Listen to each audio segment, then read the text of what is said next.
Boa noite, pessoal. Sejam bem-vindos aí para mais uma live com o Padre Jorjão.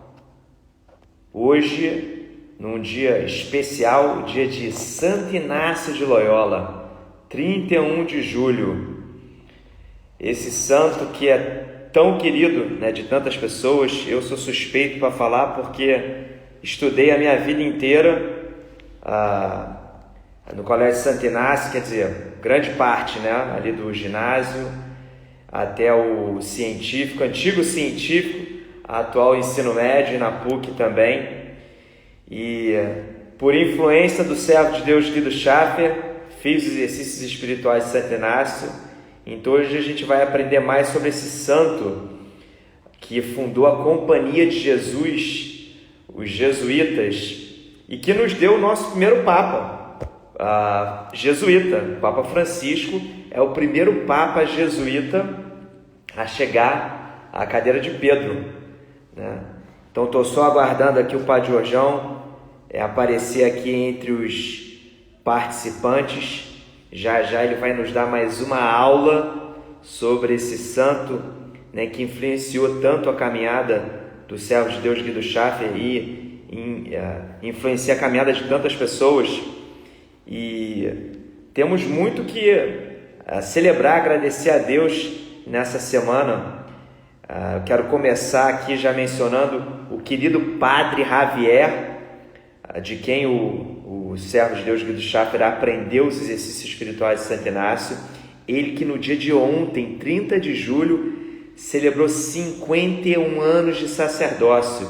Isso mesmo, 51 anos de sacerdócio. Olha que beleza. Então desde já eu já peço as orações de todos aí, em ação de graças pelo aniversário de sacerdócio do Padre Javier, esse padre tão querido e que ensina tantas pessoas os exercícios espirituais de Santo Inácio. Ele é um padre jesuíta, graças a Deus, lá próximo. Olha o Padre Jorjão entrando aqui, ó. Deixa eu já convidar o Padre Jorjão para se juntar a nós. Ele que ensina o... Padre Jorjão, pede aí a solicitação para o senhor participar comigo, Padre. Espera aí, Padre Jorjão. Aqui. Querido.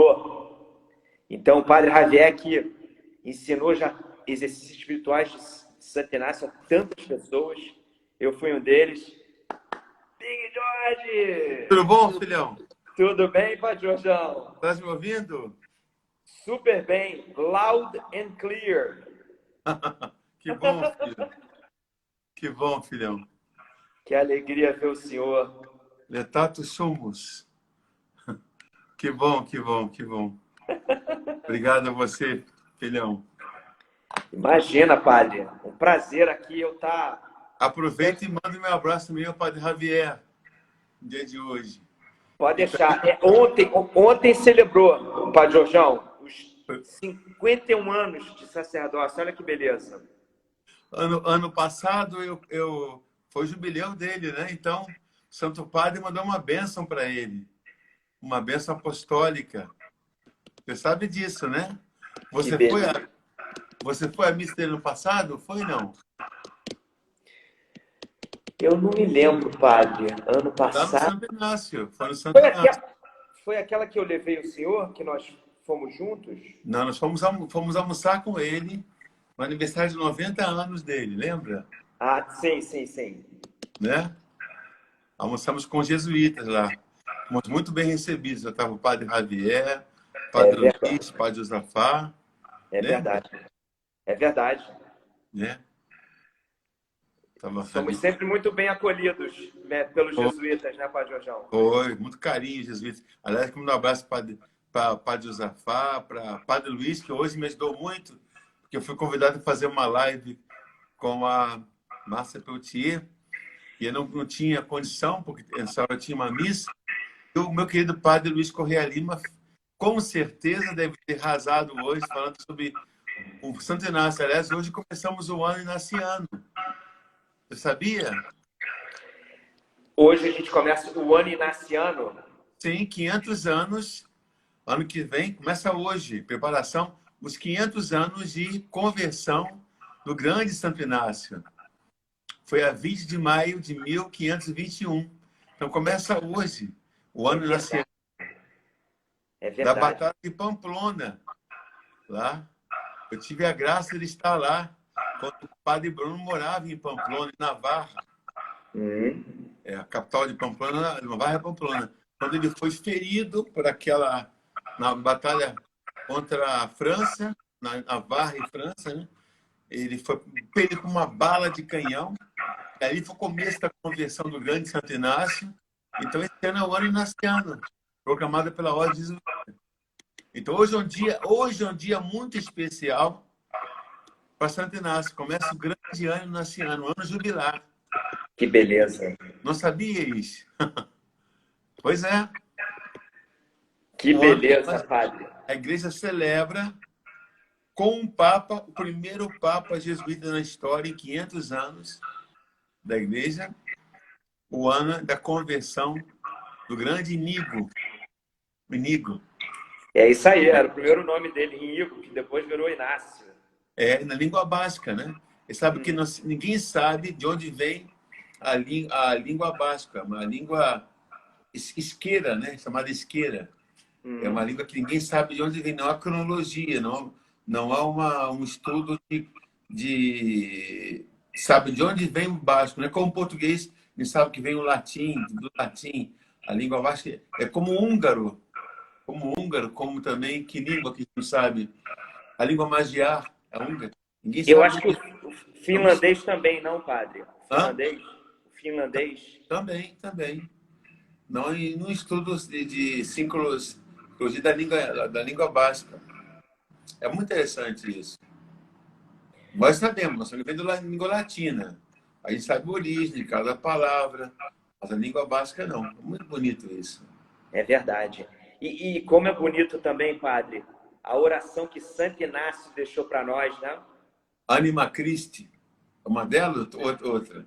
Aquela: tomai, Senhor, Ah, toda a minha liberdade, a minha memória também, o meu entendimento, toda a minha vontade. Tudo que tenho e possuo, vós me deste com amor. Todos os dons que me destes, com gratidão vos devolvo. Disponde dele, Senhor, segundo a vossa vontade. Dai-me somente o vosso amor, a vossa graça. Isso me basta. Nada mais quero pedir. um grande aluno inaciano, bem seguro, aluno do Colégio Santo Inácio. A dificuldade, padre, é falar, né? Porque como eu sempre cantei, então, verdade. quase que a melodia, né, vem na nossa frente. Então, para a gente começar oficialmente, padre, o senhor já chegou a todo vapor aí, faça uma oração para nós, padre, que aí a gente aproveita, inclui os pedidos também, a pessoas que, enfim, pediram orações. Vamos começar então com a oração do senhor? Em nome de Patris, et Filii, et Spiritus Sancti. Amém. Vinde, Espírito Santo, enchei os corações dos vossos fiéis e acendei neles o fogo do vosso amor. Enviai, Senhor, o vosso Espírito, tudo será criado. E renovareis a face da terra. Oremos, ó Deus, que instruíste os corações dos vossos fiéis com a luz do Espírito Santo, fazei que apreciemos certamente todas as coisas segundo o mesmo Espírito e gozemos sempre da sua consolação. Por Cristo, Senhor nosso. Amém. Nossa Senhora do Caminho, Nossa Senhora do Montserrat, rogai por nós, e recordamos a vós. Santo Inácio de Loyola, rogai por nós. Em nome de Pátria, et Filii, et Spiritus Sancti. Amém. Eu vou fazer um apanhado da vida de Santo Inácio, um pequeno resumo, comentar, para depois possamos falar rapidamente, discorrer pouco a pouco da vida desse gigante. Eu lembro que quando eu estava no seminário, Frei José Cortelete, que foi um dos meus diretores do seminário do colégio, a gente tinha um livro semanal para ler. Só que eu não lia um por semana, eu lia vários, né? Então, eu devorava aquele livro, eu adorava ler. Então, ele me deu um livro que eu nunca esqueci, Os Santos que Abalaram o Mundo. Então, São Francisco, Santa Teresa de Ávila, eu sou apaixonado por todos eles, né? E um deles é Santo Inácio de Loyola. Eu nunca me esqueço da Santo Inácio. Então, eu fiquei... Desde então, a gente vê que... Hoje mesmo eu falava com um amigo meu, o doutor Luiz Cirilo, ele falou, cada santo tem uma característica, tem uma virtude que nele sobressai. Então, São Francisco, a pobreza, a humildade. Santo Inácio, a determinação. É a fibra. Esse homem é impressionante, né? De fato, eu estou sendo o Cirilo, meu amigo, de fato é um homem de fibra, de garra. De fato é um homem de uma força, de vontade impressionante.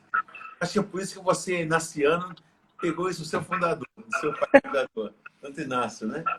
É um homem de fato de garra, e não um homem de garra.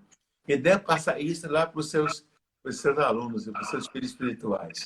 Né? É verdade, Inácio de fato é um gigante. Esses santos são.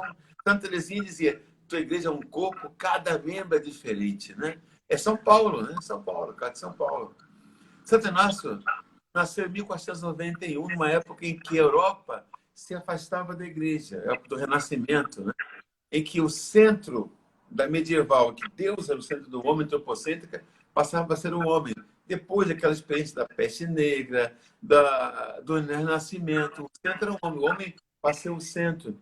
Esse processo de secularização, o protestantismo, a gente pode ver que o protestantismo é uma religião do homem. O homem é o centro. Surge uma sociedade neopagã e um pouco avessa à religião.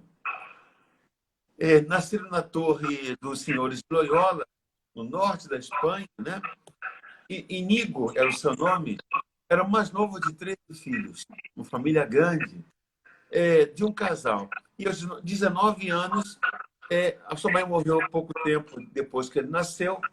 O pai morreu quando tinha 19 anos. O pai culpava um pouco ele pela morte da mãe. E foi feito pajem do rei Fernando II de Navarra. Fernando II era um rei católico, junto com Isabel de Castela. Você sabe que os reis católicos são aqueles grandes reis responsáveis pelas grandes navegações. Eles, inclusive, custearam a navegação de Cristóvão Colombo. Em 1892, descobriu as Américas. Fernão conseguiu, na grande batalha de Granada, expulsar o último bastião do Islã, muçulmanos na Espanha, na batalha de Granada. E foi a restauração cristã na Península Ibérica. Então, é um tempo de grandes mudanças. É um novo tempo que se instaura na Europa. É um tempo novo. Do Inácio é um homem de temperamento ardente e belicoso. Seu próprio nome, Inigo, Inácio, é fogo. Né? Ignis, Inácio. Ignição, por exemplo. Ignição. Liga a ignição do carro, né? Inácio.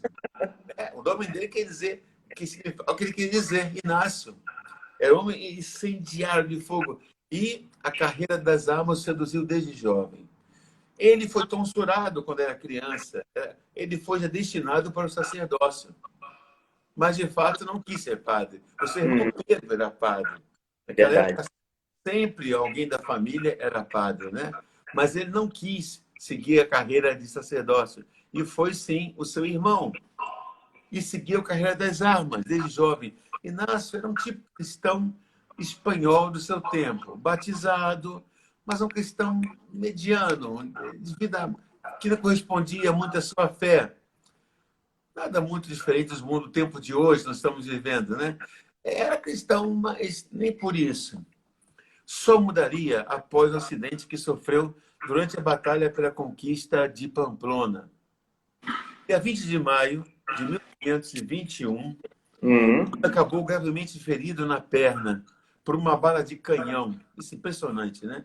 E passou inválido no castelo de seu pai durante 9 meses. Durante essa longa convalescência, por falta de livros, de cavalaria, pelos quais ele era apaixonado, livros de guerra, de cavalaria, deram-lhe aquilo que ele não queria ver de jeito nenhum. Livros religiosos, a Vita Christi, a vida de Cristo, e a chamada Legenda Áurea, escrita por um padre, um monge cisterciense, da Ordem Dorani, fundada por São Bernardo. Né? Os santos se encontram, né? E ele não queria ler, no princípio se revoltou, mas depois daquelas dores lacinantes, ele acabou lendo aquilo, porque não tinha outra coisa que fazer do que senão ler aqueles livros. Primeiro, a Vita Christi, a vida de Cristo. Alguns até confundem com o que seria, ou talvez imitação de Cristo, digamos assim. Esses livros foram para ele uma revelação. Compreendeu que também a igreja tinha seus soldados. Ele era soldado, tinha sua milícia. Entendeu, filho? O Eduardo? Tinha seus lutadores. Eduardo, da língua eslava, quer dizer guardião. Você sabe disso, né, Eduardo?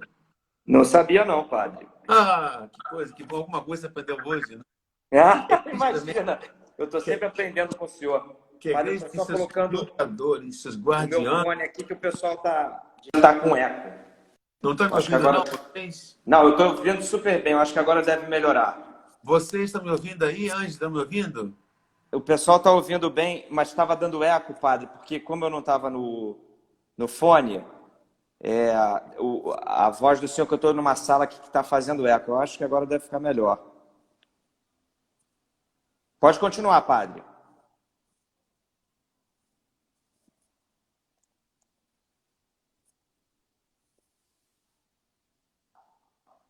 E agora o padre Jorjão travou.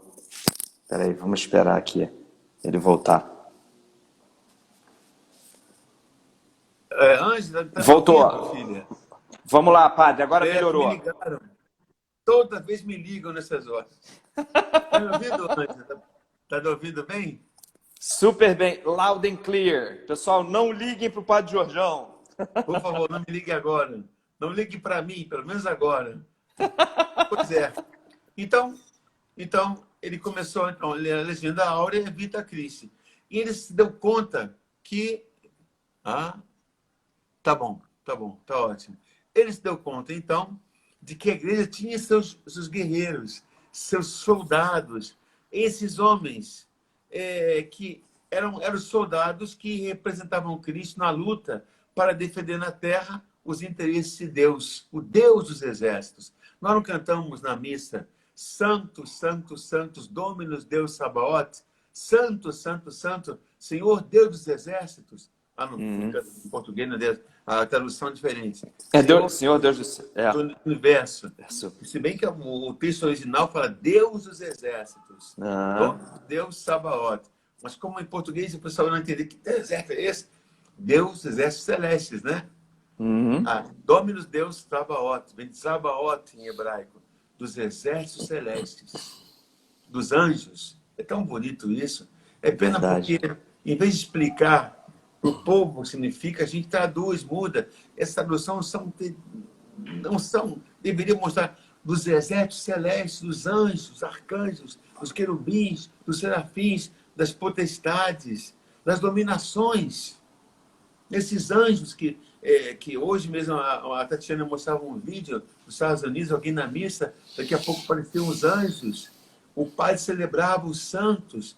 Você não sabe que a missa é isso, a missa é um blá, blá, blá, uma ceia, desculpa, assim, uma falação, meramente, com todo respeito, uma ceia protestante. A missa é a renovação do sacrifício de Cristo.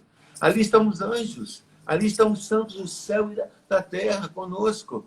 A missa é o céu na terra. Não existe nada que se compare à missa católica. É verdade. É o sacrifício de Cristo. Não blá, blá, blá. Não. A missa é o céu na terra. Ali estão os anjos. Então, Inácio se deu conta de que ali estavam, a igreja também tem seus soldados, tem sua milícia, que são os santos. Diante da... então, Inácio deu conta, eles são também, a igreja tem seus santos. Veja que Inácio é um homem impressionante. Ele ficou com a perna quase que destroçada, mas Deus quis salvar esse homem. Mas a sua perna ficou mal curada, ele viu que a perna ele ficou manco. Veja que temperamento que ele tinha. Diante daquela situação, o que foi que ele fez? Ele era um cavaleiro, acostumado com a corte, era um fidalgo. Então, quando ele viu que ele não poderia participar na corte, e naquela época alguém que não podia andar, dançar, que ele era um dançarino, ele tinha uma vida devassa antes, inclusive, ele mandou quebrar de novo, colocar um peso na perna para que pudesse andar da melhor maneira possível. Imagine quebrar a perna sem anestesia, com aquele tipo de instrumentos terríveis. Então, na contingência de mancar para o resto da vida, em virtude de um erro ortopédico, decide mandar quebrar de novo o osso imperfeitamente consolidado, para que a perna ficasse em ordem.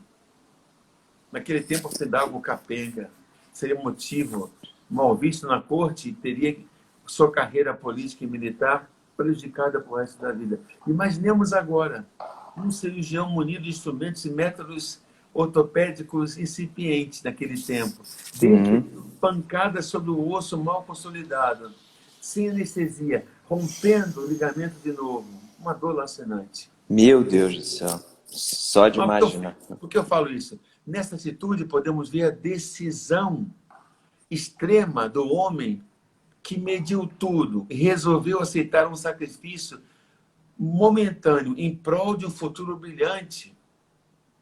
Em Santo Inácio Loyola, o sentido da preeminência do definitivo sobre o passageiro. Inácio é um homem de fibra. Inácio é um homem de determinação. O Inácio é um homem de uma força de vontade, e essa é a grande característica de Santo Inácio. Ele tem a força de vontade, aquele mesmo vigor de espírito, aquela mesma força de decisão, aquela mesma força de vontade para as coisas do mundo, ele vai empregar no momento de se converter para abraçar o chamado de Deus. Ele não vai ter meias medidas, ele não vai se converter pela metade, meia bomba, como o pessoal fala nesse mundo, né? Mais ou menos. Não, ele vai se converter por inteiro.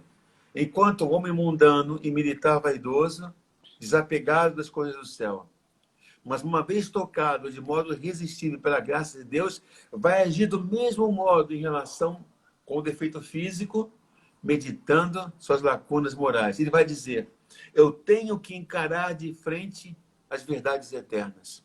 O céu, o inferno, a salvação ou a condenação.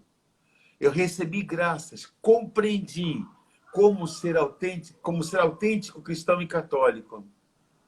Recebi graças significa dedicar-me ao serviço de Deus e amá-lo sobre todas as coisas nessa terra e na eternidade. Ou seja, eu não posso ser um cristão pela metade. Então, no agir, não é apenas procurar a felicidade transitória no mundo, mas também o infortúnio e a injúria de Deus. Se eu creio em Deus, se eu creio no céu, eu tenho que ser coerente. Isso é muito bonito. Até o fim, na verdade. E eu considerei e vou abraçar a Deus por inteiro. Eu não posso ser medíocre. E eu vou fazer isso por amor a Deus. Temos, assim, um programa de vida magnífico de Santo Inácio Loyola. Por isso, o lema de sua vida é ser ad maiorem Dei glória. Para a maior glória de Deus, né? Exatamente. Você vê que o hino do Guido, quando eu compus, eu fiz talvez eu posso dizer que em 15, menos de meia hora, eu coloquei para a maior glória de Deus. Que o Guido tem influência naciana. É verdade. Fez exercícios espirituais com o Padre Javier. Então, aquela maior glória de Deus, o hino do Guido, não é assim por acaso. É porque, de fato, ele auriu de Santo Inácio a sua espiritualidade, cujo lema é tudo para a maior glória de Deus. Se eu vou fazer tal coisa, e isso é para a glória de Deus, se não for, nada. Se eu vou sofrer limitações, se eu vou fazer essa coisa, aquilo que me apetece, mas é para a glória de Deus, não vou fazer. Se eu sofro injustiças, eu vou me aborrecer, mas isso vai ser para a glória de Deus, eu vou sofrer. Se eu passo por dificuldades nesse mundo, até mesmo calúnias, mas isso vai ser para a glória de Deus, eu aceito. Se na minha vida eu vejo que eu sou preterido injustamente, lógico que eu vou querer justiça, sim, mas se eu vou aceitar aquilo para a maior glória de Deus. Se na minha vida eu sou tentado a fazer uma coisa, mas eu vou lutar, buscar santidade para a maior glória de Deus. Isso é tão bonito. Há de maior lhe glória.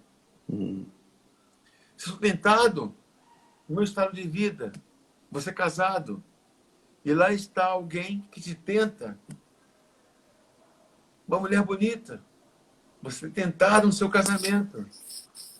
Você vai pensar, que importância vai ter isso daqui a 100 anos, daqui a 50 anos? Eu vou pecar, mas e minha esposa, meus filhos, o céu? Não, para a maior glória de Deus, eu não vou ceder a essa tentação. E sabe o que é interessante, Padre Jorjão?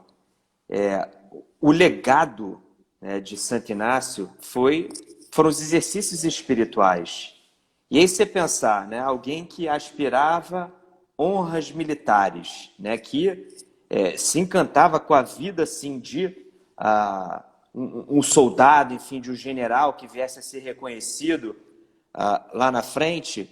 Você pode até pensar que assim, puxa, ele se ausentou completamente dos campos de batalha.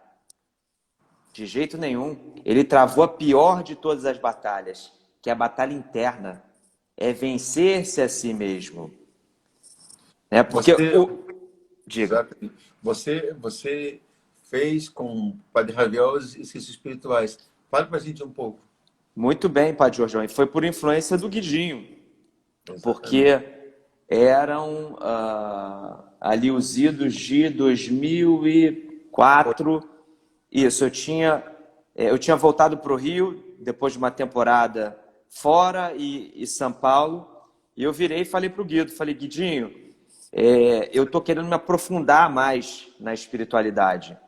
E aí eu comentei, puxa, eu estou pensando em fazer a matéria eclésia, né, conhecer mais da nossa fé. Ele falou, não, Dudu, você vai fazer os exercícios espirituais de Santo Inácio.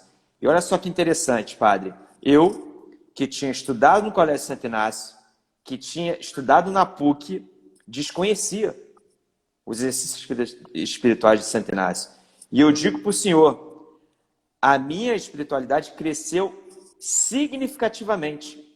Por quê? Porque os exercícios espirituais, eles são um método e eles te ensinam a mergulhar na palavra. Quer dizer, você aprende a contemplar. E a contemplação é o exercício de você fazer-se presente como se lá estivesse. Por exemplo, a samaritana. Você, Lexio, Horácio, Meditácio, Contemplação. Né? Você leu a passagem samaritana. Jesus caminha, é meio-dia, o sol está pino, o sol causticante meio-dia, fatigado de sedebat, e cansado sentou à beira do poço. Como você está fazendo essa leitura? Explica para a gente. Pois é você ir para aquele lugar, você imaginar tudo isso. Na Samaria, imaginar aquele sol. Exato. Conta para a gente. É você entrar, quer dizer, você lê, faz a leitura, e aí depois você vai usar a imaginação. Então você vai se imaginar um lugar quente, você vai imaginar como é que seria Samaria, né? Um lugar deserto, um lugar seco. Você vai pensar sobre as pessoas que estão ali ao redor. E quando começa o colóquio... O cansaço, subindo aquelas montanhas. Exatamente. Sol, o cansaço de Jesus, aquele poço. Exatamente. Jesus sentado, encostado no poço. Você pode ver em cima do poço, mas quando eu vejo isso, eu vejo sentado, como os orientais fazem, no chão, encostado no poço, cansado. Está cansado, né? E isso vai te colocando na cena, né? E a riqueza que você extrai é enorme, porque quantas vezes você acaba sendo um personagem daquela história. E você vê a samaritana chegando, se Uhum. aproximando. Jesus olhando para ela. Não tem ninguém. Porque certamente ela é mal vista pelas pessoas e vai numa hora que ninguém vai ao poço. Meio-dia. Todo mundo já pegou água bem cedo, está fazendo a comida já. Ela vai numa hora que ninguém vai ao poço. Ela é esperta, samaritana, hein? É, E você começa a ver a conversa dos dois. É um exercício. A gente poderia falar só sobre os exercícios espirituais de Santo Inácio, né? com certeza. E fora, Padre Jorjão, as moções do espírito, né, que você experimenta. Que Santo Inácio, você vê como o bom Deus foi didático com ele, né? Porque durante o período de convalescença, onde, no primeiro momento, ele queria ler livros sobre cavalaria, ele ficava imaginando, eles, enfim, depois conquistando as glórias que ele tanto desejava, e ele sempre terminava essas imaginações, esses sonhos, de isolado. E aí, enfim, depois de resistir, ele acabou dando o braço a torcer e começou a ler a vida dos santos, a imitação de Cristo. E ele terminava de ler o que ele experimentava? Paz, gozo, alegria. E ali ele estava tendo, então, uma educação sobre as moções do Espírito. A desolação e a consolação. E quem faz os exercícios espirituais de Santo Inácio, que aprende o método, vai conhecer muito profundamente a diferença da desolação, da consolação, né? Saber quando elas acontecem e como é que você se comporta diante delas. E você vai perceber, isso vai me ajudar a ir para Deus? Aquela pessoa vai me ajudar a ir para o céu? Vai me ajudar a minha felicidade eterna? Essa situação que eu procuro agora tem como finalidade a felicidade eterna, que é o gozo de Deus, a felicidade do céu? Essa pessoa que eu amo vai me levar para o céu? Qual é o estado de vida que Deus quer que eu seja feliz? Perfeito. O ministério, o matrimônio? O que vai me fazer realizar a minha felicidade final? Quer dizer, a felicidade, qual o desejo da nossa vida? O céu, a eternidade, né? A glória de Exato. Deus. Então, isso me aproxima ou me afasta? Cada coisa na minha vida que eu tenho, todos nós temos um destino final da nossa existência. Então, o que me aproxima? Cada coisa na minha vida. Você vê ser tudo nessa perspectiva, nessa ótica. Então, Padre Jorjão, se a gente usa um jargão corporativo, tá, do mundo do trabalho, o que a gente tem aí? Um método de tomada de decisão. E você está decidindo segundo o quê? O que é mais importante na sua vida? A sua salvação. é isso. De que vale o homem ganhar o Evangelho do Senhor, né? Ganhar todo, mas perder a eternidade, né? É isso mesmo. A salvação. Exatamente. Exatamente. E você sabe, padre, que eu fiz os exercícios espirituais de Santo Inácio, eu terminei eles, se eu não me engano, foi em final de 2004, início de 2005. Eu sei que quando eu fui à Jornada Mundial da Juventude em Colônia, em 2005, eu fui, passei a primeira semana, né, participei de todas as atividades lá com o senhor, enfim, jovens de todo mundo. Você. Hã? Eu estava com Como vocês padre. lá. Guidinho estava lá. Pois é, exato. Eu estava com vocês Exatamente. lá. O Guido também estava lá. E aí, terminada a jornada, eu fui na minha peregrinação. Eu comecei em Colônia, e aí fui terminar em Lisboa. E aí, por onde eu passei? Né? Por Paris, fui a Notre-Dame, a Sacré-Cœur, a Rue du Bac, né? E fui também a Loyola. Eu fiz questão, né, de conhecer a cidade natal de São Santo Inácio. Sebastião. San Perto de Sebastián. São Sebastião. Exatamente, exatamente. Que é quase fronteira. Ali, eu de Lourdes fui Quase para São Lourdes, Sebastião. Exatamente. De Lourdes foi para São Sebastião. E entrei na igreja em Loyola, padre. A sensação que eu tive é que eu estava no Santo Inácio, ali de Botafogo. Igualzinho. É o estilo jesuítico, né? Exato. Este é um estilo jesuítico. Parece muito, é? Muito. Impressionante. Parece que você entra num túnel, sai da Espanha, chega no Brasil, ali na Rua São Clemente. Eles têm um estilo próprio, os jesuítas, arquitetônico. Vim pegar isso aqui.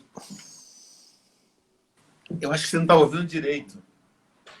Não, eu estou ouvindo o senhor super bem, padre. Ah, é? Não, eu estou ouvindo o senhor muito bem. Aqui do meu lado, que eu acho que estava com eco, por isso que eu coloquei o fone. Existe uma arquitetura muito própria dos jesuítas, sabe?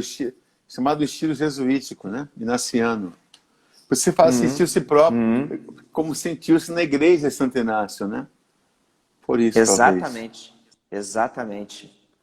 Agora, padre, se o senhor pudesse contar um pouquinho mais para a gente, quer dizer, depois que Santo Inácio, de fato, faz a conversão, né, que ele entrega a espada dele, Nossa Senhora de Montserrat, né, que ali ele vira as costas para o mundo e resolve, então, buscar a Deus, né? Ele decide peregrinar, não é isso? Inácio, então, ele... Está me ouvindo? Dá para ouvir? Super bem. Ele vai, então, depois disso, à Abadia de Montserrat. Ele fica 9 meses na cama, né? A sua convalescência dura 9 meses. Primeiro com muita dor, sofrimento, quase que... Perdão. Quase que em perigo mortis, e vai se restabelecendo. E depois a leitura e, finalmente, a iluminação de Deus. Depois vai a Abadia de Nossa Senhora de Montserrat, a famosa Abadia de Montserrat, que é um marco arquitetônico e de fé naquela região da Espanha, da Catalunha. Famoso Nossa Senhora Abadia de Montserrat. E vai na festa da Anunciação do Senhor, 25 de março de 1522. Você sabe que, antigamente, na Europa, o ano começava 25 de março. Sabe disso, né? O dia da Anunciação, O ano começava 25 de março, porque é o dia da Anunciação do Senhor. E havia 8 dias de festas. E, de fato, depois dessa 8ª de festas, o ano começava mesmo depois, 1º de abril. É por isso que 1º de abril é um dia que o pessoal gozava, fazia gozações, porque depois de 8 dias de festa, o ano começava mesmo 1º de abril. Aí o pessoal mandava festa, gozações, mentiras. Por isso o dia famoso 1º de abril, que era o ano que realmente o ano começava. Você sabia? Não, essa eu não sabia. Alguma coisa sobre a minha vida, pelo menos. Imagina. Então, de hoje, uma enciclopédia ambulante. É isso. Então, 25 de março, 9 meses antes do Natal. Então, o dia da Anunciação do Senhor. E foi nesse dia da Anunciação do Anjo, de 1522, um ano, quase um pouco antes, 9 meses, quase 9 meses depois, que Inácio vai à Abadia Nossa Senhora de Montserrat e faz uma confissão de suas faltas. Ele se confessa de toda a sua vida pregressa, que foi, de fato, uma vida de pecado, como São Francisco, né? Interessante. Esses dias temos meditado a parábola do joio e do trigo. Ontem foi da rede em que pega-se peixes bons e maus. Deus é paciente. Deus não manda destruir queimar o joio, ele faz crescer joio e trigo. Foi assim com São Paulo. Saulo, que era Saulo, muda em Paulo. Foi assim com Agostinho. Agostinho de Hipona, exatamente. Foi assim com São Francisco, foi assim com Inácio. Inácio vai fazer uma confissão geral de suas faltas e, diante da imagem de Nossa Senhora de Montserrat, depõe, entrega sua espada, as suas vestes de nobre, suas vestes de luxo, entrega tudo a um mendigo e se veste de saco, de penitente, e deixa tudo e se dedica a sua vida doravante à glória do grande rei. Parece que São Francisco, né? E passa a viver uma vida de mendicante. Oferece tudo à Mãe de Deus e à igreja, sua esposa. Depois, ele passa a mendigar na sua cidade. Veja que situação impressionante. Você pode imaginar como é que um homem nobre, da casa Loyola, imagina a família dele como ficou, mendigar na rua. Que fazes, Inácio? És tu, Inácio? Sim. O que estás a fazer?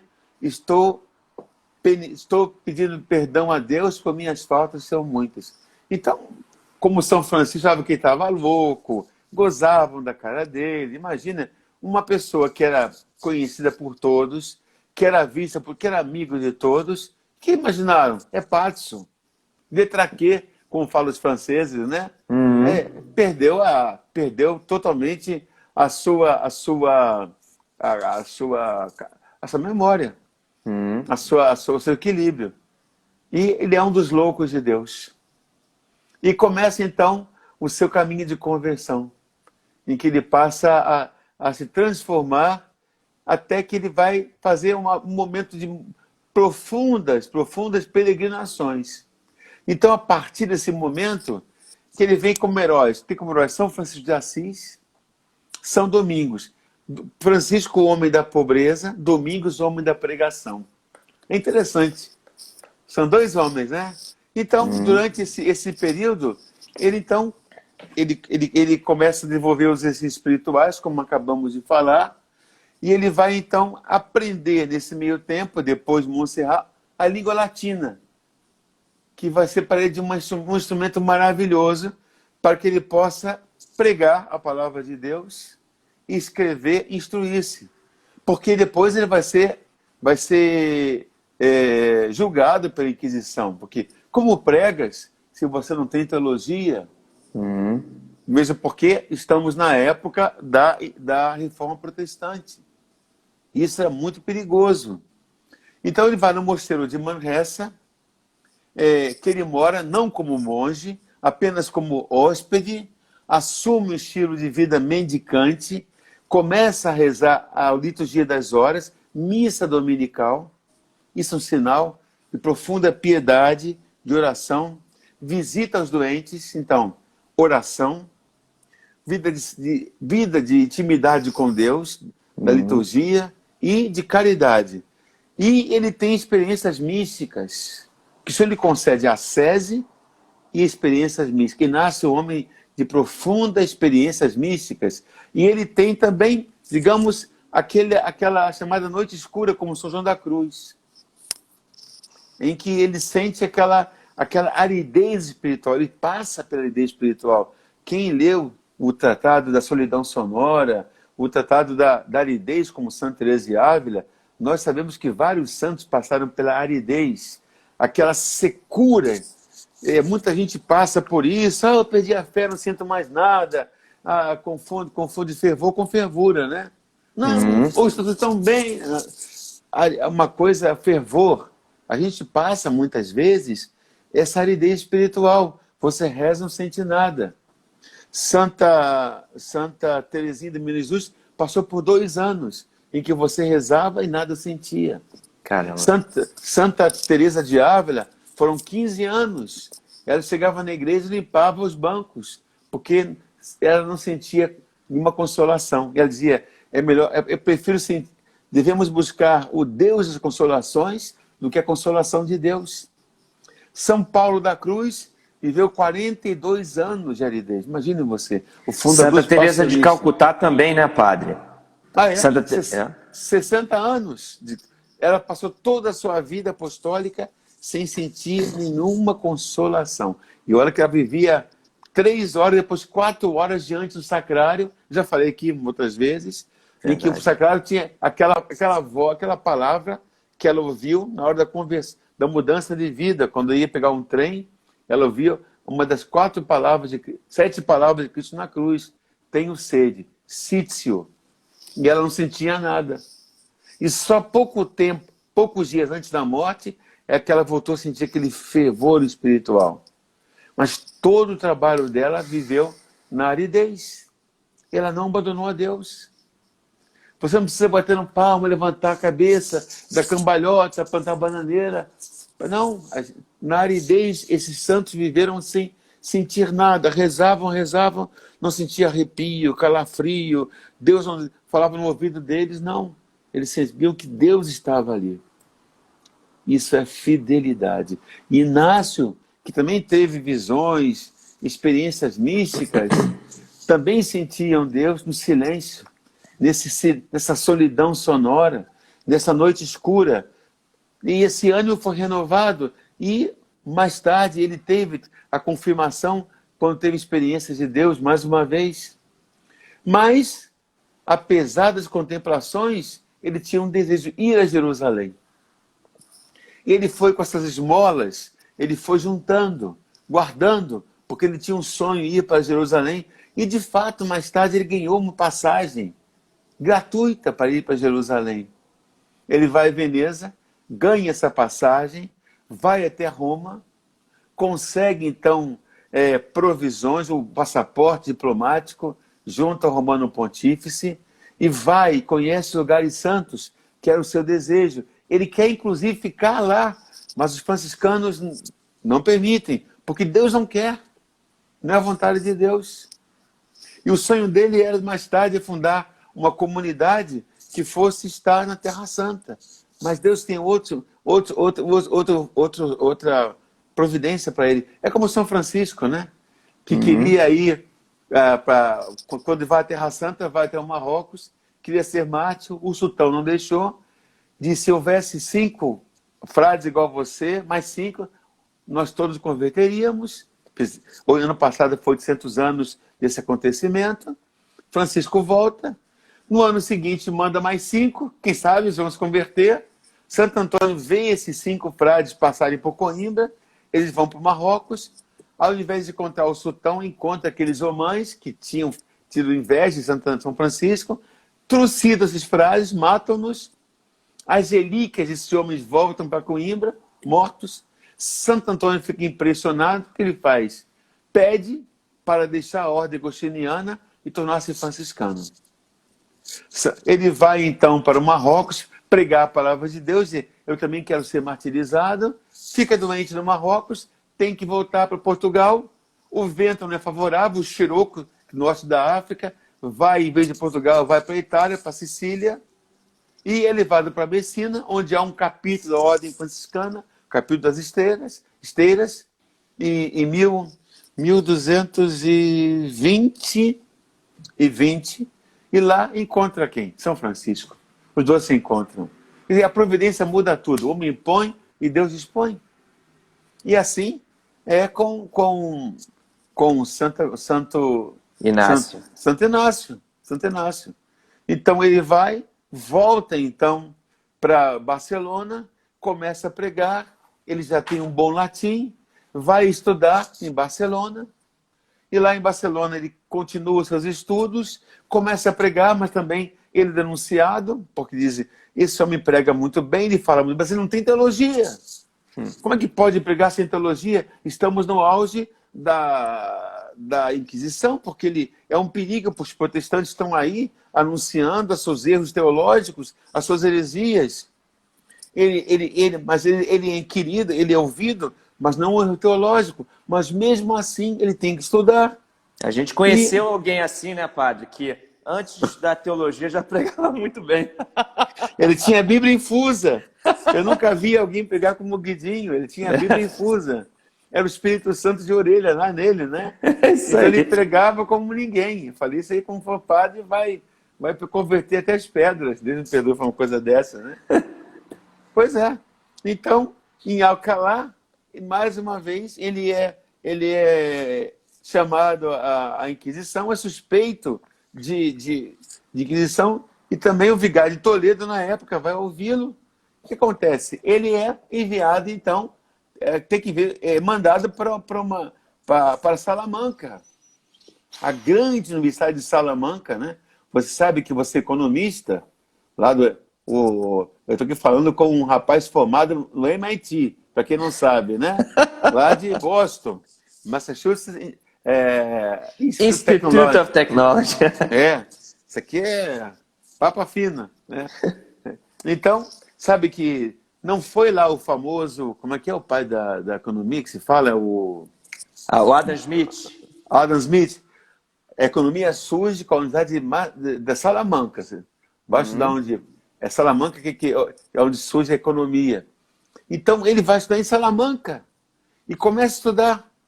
Mas também em Salamanca ele é perseguido, porque não entende como tem tanto conhecimento, fala tanto de Deus. E, finalmente, está nos planos de Deus que Inácio vá para a Sorbonne, para Paris. Sabe que Sorbonne tem esse nome, porque fundado pelo padre Sorbonne. Aliás, olha só, as universidades todas na Europa foram fundadas pela Igreja Católica, porque a Igreja é a fundadora do sistema universitário.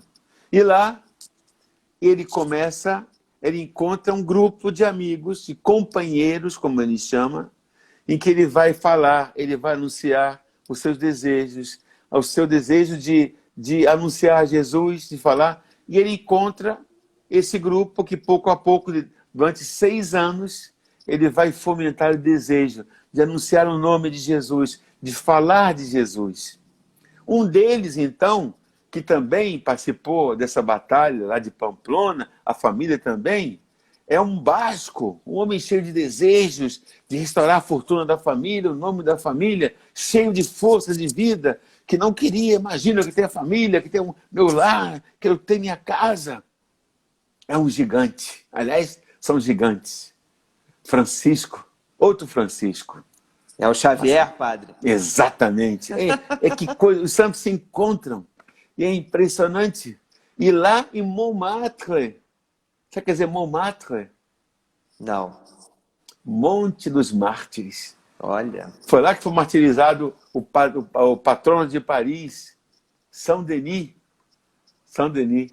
Sabe quando você já foi em Notre Dame, né? Montmartre, lá em cima fica a Sacré-Cœur, né? Sacré-Cœur. Você sabe que Montmartre lá embaixo é o Pigalle, né? Famoso. Nossa Senhora. Você vai em Pigalle, é uma coisa pavorosa, né? Tem aqueles... ali do Moulin Rouge, tem aquelas casas que não pouco recomendadas, principalmente para padres, né? mas em Montmartre, é chamado Monte dos Mártires, foi onde foram martirizados os cristãos. Por isso esse nome, Montmartre. Lá em cima fica a Basílica de Sacré-Cœur. E você sabe que lá foi martirizado São Denis, que é padroeiro de Paris. E a imagem dele tem sem cabeça, cabeça nas mãos. Que ele foi decapitado. E diz a legenda que ele foi decapitado e ainda correu 600 metros, cabeça na mão. Só em Paris mesmo, né? Pois é. E foi na capela, na famosa, a 15 de agosto de 1534, que nessa bendita capela, na cripta de Saint-Denis, onde ele teria sido martirizado, que ele, juntamente com seus companheiros, vai fazer os votos. E ali surge a Companhia de Jesus. Por que companhia? A Sotíata e Jesus. O que é uma companhia militar. O nome mesmo é militar. A companhia, aqui na festa da Assunção de Nossa Senhora. A grande festa é uma coisa muito triste, porque a grande festa da Paris é a Assunção de Nossa Senhora. É feriado na Europa inteira, praticamente, 15 de agosto. E esse ano a prefeita de Paris trocou a festa da Assunção de Nossa Senhora pela festa dos cachorros. Você pode imaginar isso? Eita ferro. Depois as pessoas reclamam dessa pandemia. As pessoas estão brincando com o sagrado, né? Mas, enfim, é para a gente lamentar, para a gente chorar em alemão. E foi na festa da grande festa de Paris, que é 15 de agosto, né? que Santo Inácio reúne esses 6 amigos e funda com eles a Companhia de Jesus no ano da graça de Nosso Senhor Jesus Cristo, de 1534, para efetuar o trabalho missionário e de apoio hospitalar em Jerusalém, que era o sonho dele, e para ir onde o Papa quiser, sem questionar. Que beleza. Sem questionar. É o 4º voto da Companhia de Jesus. Onde o Papa quiser, sem questionar. Isso é muito bonito. É chamado obediência cega, como um cadáver, diz os jesuítas. Inicialmente dedicaram-se a pregar, efetuar obras de caridade na Itália, mas mais tarde o Papa autoriza a ordem jesuíta para que tenham apenas 60 membros. Você pode imaginar? 60 membros? Eita! Quando Santo Inácio morre, eles têm mais de 1000 membros em vários países. Imaginar que São Francisco Xavier foi para o Japão. Índia. Para a Índia. Japão, Índia. Índia. E morre de frente para o continente, para a China. Ele queria entrar para a China. Imagina se eu fosse para a China. Que coisa. Ele teria transformado a China. Quem sabe não seria... Deixa para lá. Padre Jorjão, deixa eu dizer que a gente tem mais um minutinho, mas assim, a gente caindo, a gente volta. Viu? Tá bom, tá Só bom. para o senhor poder concluir a história, né? Ah, desculpa, falei. Eu Não, falei mas tudo- demais. Imagina, o senhor está dando uma aula para a gente. Pode continuar, daqui a pouco vai cair, mas a gente volta. Tá bom, filhão. Obrigado. Então, esses 6 homens foram a semente que deu muito fruto na Companhia de Jesus. Nós fomos beneficiados mais tarde para essa multidão de jesuítas, como São José de Anchieta, que fundou aqui no Rio a Santa Casa, que fundou a maior cidade do Brasil, que é São Paulo, Verdade. e que os dois, Padre Anchieta e Padre Nobre Nóbrega, estiveram presentes na fundação da cidade do Rio de Janeiro. Os dois, as 2 maiores cidades do Brasil, Rio e São Paulo, estavam presentes 2 jesuítas. É impressionante o trabalho desses homens. A Santa Casa, que tem 435 anos, fundada por um jesuíta. Os hospitais, universidades, escolas. Nós devemos a esse grande homem que incendiou o mundo, que deteu a avalanche protestante, que enviou missionários ao Oriente. Você veja que homem impressionante, de certo. Que Esse homem legado. Que legado. É impressionante mesmo. Esse homem que de fato merece nosso respeito e cuja conversão foi um incêndio nas almas de tantas pessoas e tantos corações. Temos muito que agradecer esse santo que abalou o mundo, Santo Inácio de Loyola. É verdade, padre. E esse dia 31 de julho, ele... Foi o dia da morte dele, né? Exato. Ele morreu muito jovem, Santo Inácio. Muito jovem. Mas fala, estou interrompendo você demais. Pode falar. Não. Imagina, padre, eu tenho até uma história para contar em relação ao 31 de julho, mas eu vou deixar o senhor continuar. Como é que foi a aprovação da Companhia de Jesus pelo Papa, padre? Porque deu trabalho isso pro... Aprovação ou provação, você quer dizer? Provação. Quando Clemente dissolveu a ordem? Não, eu digo assim, depois que Santo Inácio faz os votos, né, junto ali com os seus companheiros, Sim. a companhia ainda não estava reconhecida pela igreja. Não, lógico. Não é? Ele precisou ir até o Papa para, então, pedir ali a aprovação. Conta pra gente. Foi para Paulo III, né? Concedeu aprovação e permitiu que fossem ordenados padres. E eles foram ordenados em Veneza. Paulo III, então, o Papa da época, eles foram viajar e pedir ao Papa aprovação e para que aprovasse como ordem. O Papa, vendo aqueles homens bem formados, formados em Paris, né? Eram homens doutos, com boa teologia, e diante da iminência da reforma, eles oferecendo a eles total obediência, instruídos e inspirados pelo Espírito Santo, então, diante dos cardeais, o Papa viu neles, de fato, uma obra do Espírito Santo. E Paulo III, com certeza, viu neles a ação de Deus. E aprovou que eles